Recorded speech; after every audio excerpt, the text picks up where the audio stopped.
अस्सलाम वालेकुम।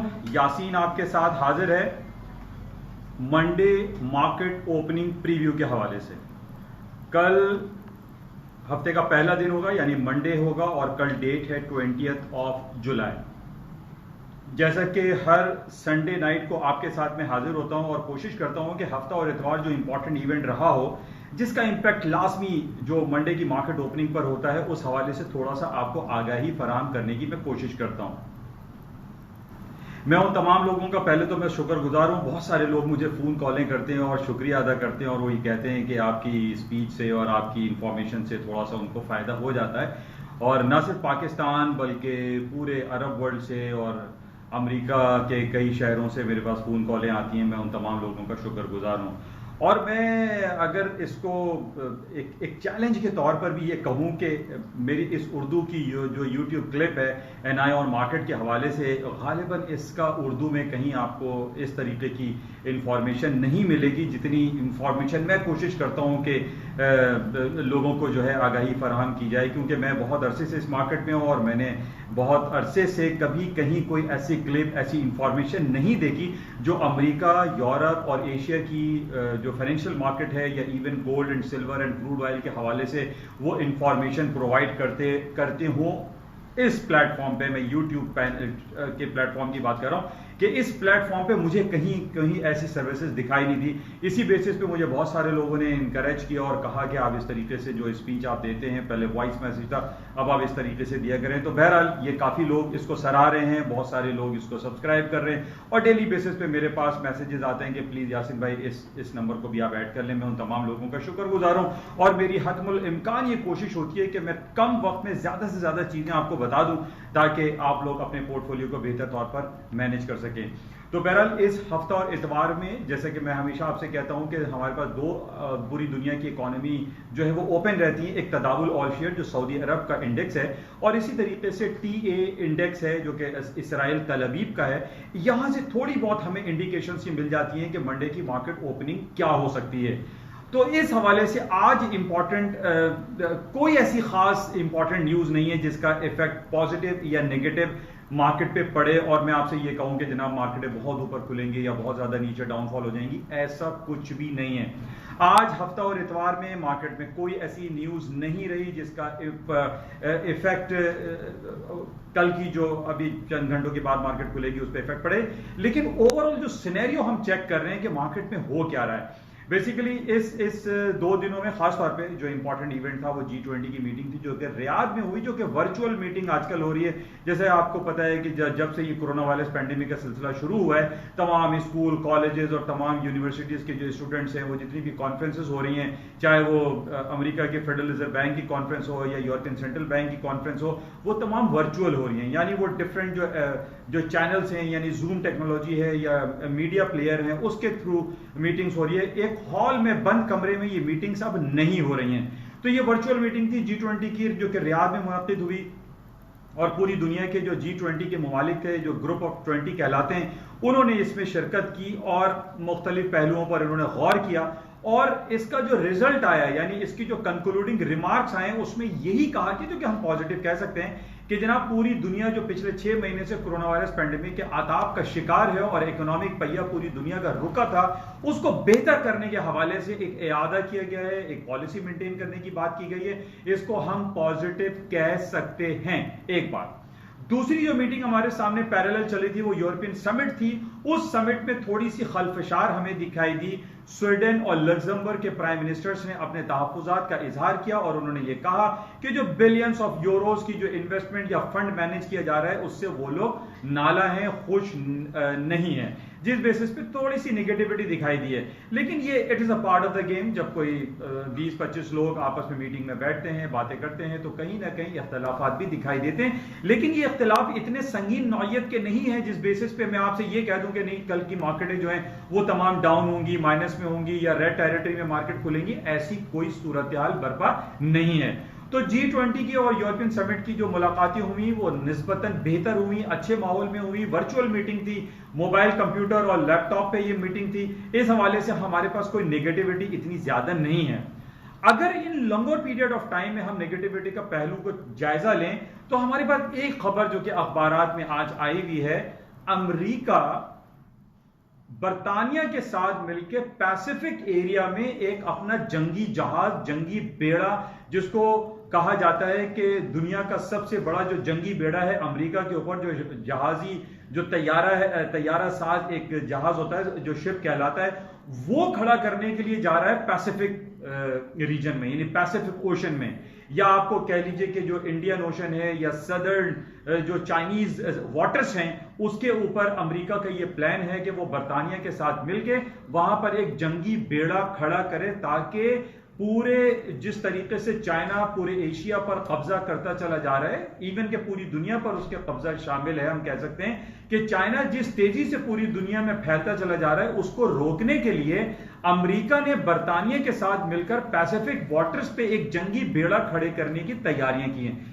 ये लॉन्गर पीरियड ऑफ टाइम में है, इसका डायरेक्ट इफेक्ट तो मैं ये नहीं कहूंगा कि जनाब 2 घंटे के बाद मार्केटें जो खुलेंगी उसका नेगेटिव इंपैक्ट आएगा और मार्केटें डाउन हो जाएंगी, नो।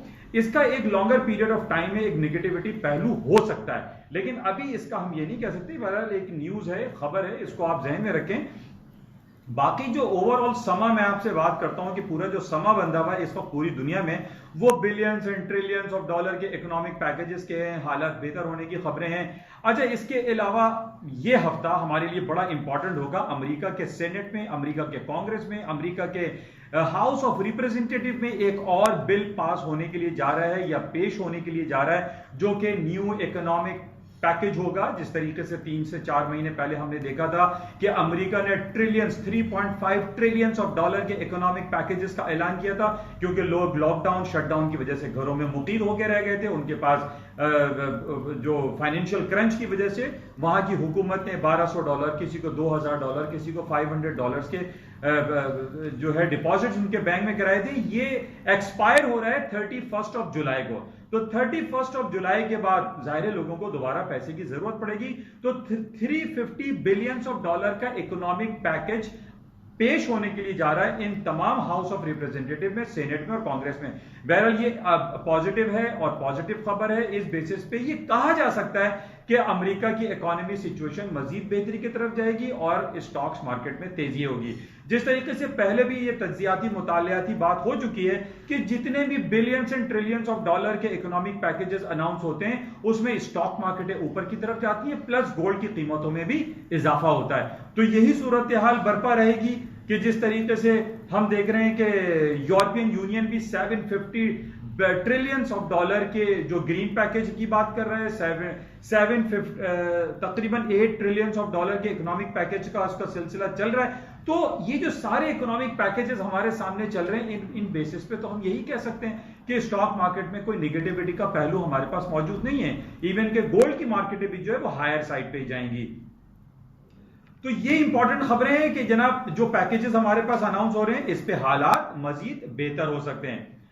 अच्छा, अगर नेगेटिव खबरों की अगर हम बात करें तो आज हमारे पास ये खबर है कि जनाब अमेरिका में 70,000 कोरोना वायरस पैंडेमिक के पॉजिटिव टेस्ट आए हैं। 70,000 इज अ बिग नंबर। और ये जो रिपोर्ट्स हमारे पास टैली आई है उसमें ये कहा जा रहा है कि 1,40,000 लोग अमेरिका में हलाक हो चुके हैं। और जनाब पूरी दुनिया में इस वक्त जो हमारे पास हलाकतों की तादाद है वो 6 लाख है और तकरीबन 1.5 करोड़ पूरी दुनिया में इस पैंडेमिक का लोग शिकार हो चुके हैं। लेकिन कहा यह जा रहा है कि 80 to 90% लोग रिकवर भी कर गए। तो ये पॉजिटिव खबरें। लेकिन अभी जैसे मैंने पहले भी आपसे ये कहा था, कई हफ्तों से मैं बयान करता चला आ रहा हूं कि जनाब इस कोरोना वायरस पैंडेमिक के बेसिस पे कोई खबर नहीं है। इस बेस पे हम ये कहें कि जनाब 70,000 का रिकॉर्ड ब्रेक कर दिया अमेरिका ने कोरोना वायरस के पॉजिटिव टेस्ट से, स्टॉक गिर जाएंगे, नो, ये पुरानी खबरें हो चुकी हैं। तो इस बेसिस पे हम ये नहीं कह सकते। लेकिन ओवरऑल जो समा बंधा हुआ है पूरी दुनिया की स्टॉक मार्केट और जो हालात की पॉजिटिविटी की तरफ हम देखते हैं तो हालात बेहतरी की तरफ है। कोई बहुत संगीन सूरत हाल या संगीन नौयत के वाकयात मार्केट में अवेलेबल नहीं है।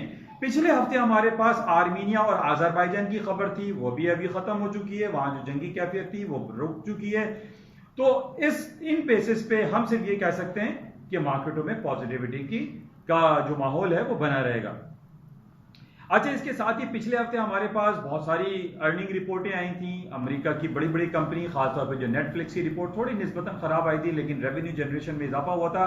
इस हफ्ते हमारे पास Tesla, one of the biggest company जो रिसेंट ईयर्स में, टेस्ला की अर्निंग है, इंटेल की है, और Microsoft, one of the richest, one of the biggest company Microsoft, जो कि पूरी दुनिया की स्टॉक मार्केट को, इवन अमेरिका की जो नेस्डैक और S&P डाउ जोन्स को हिला देने के मुतरादिफ होता है, उसकी अर्निंग रिपोर्ट इस हफ्ते हमारे पास रहेगी। इसको हम क्लोजली वॉच करेंगे और देखेंगे कि क्या सूरत हाल रहती है। अच्छा, बहरहाल पिछले दिनों हमारे पास जो नेगेटिव खबर ये आई थी कि जनाब बरतानिया ने यू टर्न ले लिया है और जनाब अब वो राजी नहीं है, और उसने चाइना को ये कहा है कि वो अपना बोरिया बिस्तरा उठाए और चला जाए, और 5G टेक्नोलॉजी के हवाले से उसको इजाजत नहीं है। तो मैंने आपको पहले भी ये कहा था कि जनाब ये जो बात है बरतानिया की, ये वक्ती तौर पर है। चाइना इतना ज्यादा इन्वॉल्व हो चुका है बरतानिया में। अभी मैं एक ताजा तरीन रिपोर्ट पढ़ रहा था, उसमें ये लिखा हुआ है कि $88 बिलियन की इन्वेस्टमेंट चाइना की बरतानिया में। तो हाउ इट इज पॉसिबल कि बरतानिया जो है चाइना को निगेट कर दे और चाइना को मना कर दे। इसके अलावा billions and trillions of dollar की जो कंपनीज हैं चाइना की, वो बरतानिया की कंपनी के साथ मर्जर नहीं हुआ। आप देखिए, 2 पॉइंट होता है कंपनियों का, एक तो होता है मर्जर और एक कहलाता है एक्यूजिशन। मर्जर में डिफरेंट नौयत की होती है।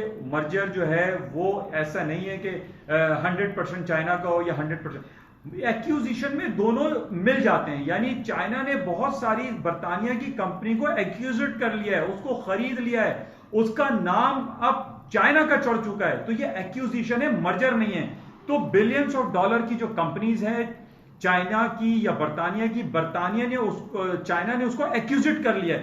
तो मुख्तसर इसके अलावा 2.14 बिलियंस ऑफ डॉलर की इन्वेस्टमेंट स्टूडेंट्स के ऊपर चाइना ने की हुई है बरतानिया में। तो आप समझ लीजिए कि तकरीबन $1 ट्रिलियन का ये पैकेज बनता है। तो ये $1 ट्रिलियन किस तरीके से बरतानिया इनकार करेगा चाइना को। आज बहुत सारी तज्जियाती ये खबरें आई हुई हैं, एनालिसिस लोगों ने की हुई हैं कि बरतानिया इसको इनकार नहीं करेगा, लेकिन जाहिर है हमें यह मालूम है कि बरतानिया के ऊपर अमेरिका का बहुत ज्यादा प्रेशर है, और इस साल के आखिर में यानी 31 दिसंबर 2020 में बरतानिया यूरोपियन यूनियन से अलहदा हो जाएगा। उसकी अलहदगी के हवाले से, उसकी आइसोलेशन को खत्म करने के लिए अमेरिका भरपूर किरदार अदा कर रहा है, बरतानिया के साथ अपने रवाबित को स्ट्रॉन्ग कर रहा है, और वो ये चाह रहा है कि यूरोप में जो सबसे बड़ा एक मुल्क है जिस बरतानिया यूके है, उसके साथ भरपूर ताउन किया जाए, ना कि चाइना बिलियंस ऑफ डॉलर की इन्वेस्टमेंट बरतानिया में कर रहा है। तो बहरहाल इसको लॉन्गर पीरियड ऑफ टाइम में हम देख सकते हैं कि बरतानिया चाइना की बातों को इनकार नहीं कर सकता। बहरहाल ये मुख्तसर सी बातें थी, और मैं आपको यही कहना चाहूंगा कि जो भी 2 दिन की खबरें रही उसमें कोई नेगेटिविटी का पहलू नहीं नजर आया।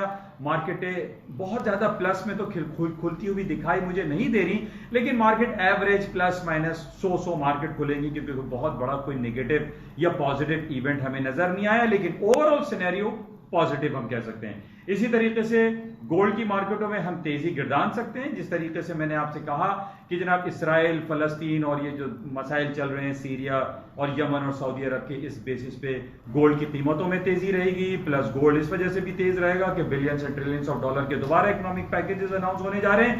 प्लस अनकरीब अमेरिका के फेडरल रिजर्व बैंक की एक मीटिंग FOMC भी होने वाली है, उसमें भी हमें ये पता है, मालूम है, और जो हमें इशारे मिल रहे हैं कि अमेरिका अपना इंटरेस्ट रेट नेगेटिव टेरिटरी में ले जाएगा, जिस बेस पे गोल्ड की कीमतें मजीद ऊपर की तरफ जाएंगी।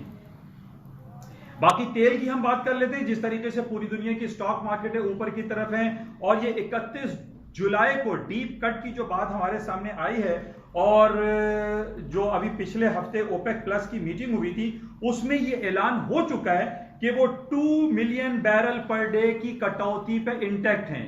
प्रोडक्शन कट होगी 31 जुलाई से, यानी 1 अगस्त से जो प्रोडक्शन होगी वो 2 मिलियन बैरल पर डे कम होगी। इन बेसिस पे तेल की कीमतें ऊपर जा सकती हैं। तेल की ऊपर जाने की दूसरी वजह कोरोना वायरस, हालात बेहतर होने के बायस हो या ना हो, लेकिन रीओपनिंग की तरफ दुनिया जा रही है, जिस बेसिस पे हम ये कह सकते हैं कि तेल की कीमतें ऊपर की तरफ ही जाएंगी। इंशाल्लाह राब्ते में रहते हैं। 2 घंटे के बाद जो मार्केटें खुलेंगी उस हवाले से फिर आपसे दोबारा कल सुबह मॉर्निंग ब्रीफिंग में हाजिर होंगे। उस वक्त तक के लिए इजाज़त दीजिए।